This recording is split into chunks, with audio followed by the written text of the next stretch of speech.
माननीय प्रधानमंत्री जी ने स्वयं नेपाल के माननीय प्रधानमंत्री जी से बात की। इस आपदा के समय में उनको हर संभव मदद का आश्वासन भी दिया। साथ ही कल राहत सामग्री भी देर रात्रि में नेपाल को भारत में भेजा है।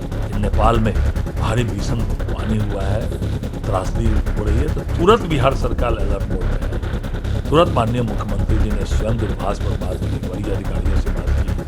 देश के गृह मंत्री आदरणीय अमित शाह जी ने माननीय मुख्यमंत्री से बात की। ये तत्परता दिखाता है। नमस्कार, आप देखना शुरू कर चुके हैं लाइव सिटीज को। मेरा नाम अभिषेक है। बिहार में एक बार फिर तबाही मचने वाली है। बिहार में खतरा टलने की बात कही जा रही थी, लेकिन नेपाल में हो रही जोरदार बारिश से बिहार में एक बार फिर खतरे की घंटी बज गई है, लाल सायरन बज गया है। और आपको बता दें कि नेपाल के देवघाट इलाके में भारी बारिश हुई है। कल देर रात भारी बारिश हुई है, जिसके बाद गंडक नदी का जलस्तर एक बार फिर बढ़ने लगा है। नेपाल में बारिश के बाद गंडक नदी के जलस्तर में वृद्धि दर्ज हुई है और अब एक बार फिर तबाही आने की आशंका जताई जा रही है, जिसको लेकर जल संसाधन विभाग ने अलर्ट जारी किया है। जल संसाधन विभाग की ओर से जानकारी दी गई है कि गंडक नदी के जलस्तर में एक बार फिर वृद्धि हो सकती है। तो इस वक्त की बड़ी खबर है, ब्रेकिंग न्यूज है। बिहार में एक बार फिर तबाही मचने की आशंका जताई जा रही है। वहीं बीजेपी के प्रदेश अध्यक्ष संजय सरावगी ने कई बात कही है। उन्होंने कहा कि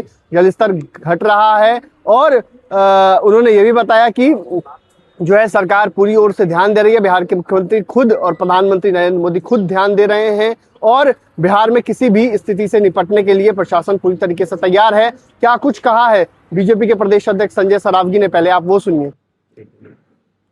अच्छा, बिहार में बाढ़ की स्थिति की संभावना है? नेपाल में भीषण त्रासदी आई, जिस तरह का दृश्य उत्पन्न हुआ, भारी संख्या में लोग लापता है। कैलाश मानसरोवर की यात्रा पर जो भारत के लोग गए थे, उसमें भी लोग लापता है। कैलाश मानसरोवर का पूरा मार्ग ध्वस्त हो गया। जिस तरह का भीषण आपदा के संकट नेपाल में आया, माननीय प्रधानमंत्री जी ने स्वयं नेपाल के माननीय प्रधानमंत्री जी से बात की। इस आपदा के समय में उनको हर संभव मदद का आश्वासन भी दिया। साथ ही कल राहत सामग्री भी देर रात्रि में नेपाल को भारत ने भेजा है। बिहार भी अलर्ट मोड पर था, क्योंकि जब नेपाल में भीषण त्रासदी आई तो बिहार सरकार को, माननीय मुख्यमंत्री जी को भी लगा कि वाल्मीकि नगर से होते हुए जो बिहार में भी आपदा आती है, तो बिहार में भी 8 जिलों को अलर्ट पर रखा गया। माननीय मुख्यमंत्री जी ने स्वयं कल वरीय अधिकारियों से बात की, एनडीआरएफ, एसडीआरएफ को भेजा और माननीय मुख्यमंत्री खुद हवाई सर्वेक्षण में भी गए। लेकिन भगवान का शुक्र है कि बिहार में उस रूप में पानी नहीं बढ़ा, नेपाल तक ही सीमित होकर रह गया। हम लोगों ने देर रात्रि उस 8 जिले के भारतीय जनता पार्टी के प्रमुख नेता, प्रमुख कार्यकर्ताओं से भी वर्चुअल मोड में बात की। उन लोगों को भी अलर्ट रहने के लिए कहा। लेकिन ईश्वर का शुक्रगुजार है हम लोग कि बिहार में उस रूप में पानी नहीं बढ़ा है, लेकिन बहुत भीषण त्रासदी नेपाल में आई है। अभी भी सरकार अलर्ट मोड पर है? हाँ, अभी भी सरकार अलर्ट मोड पर है।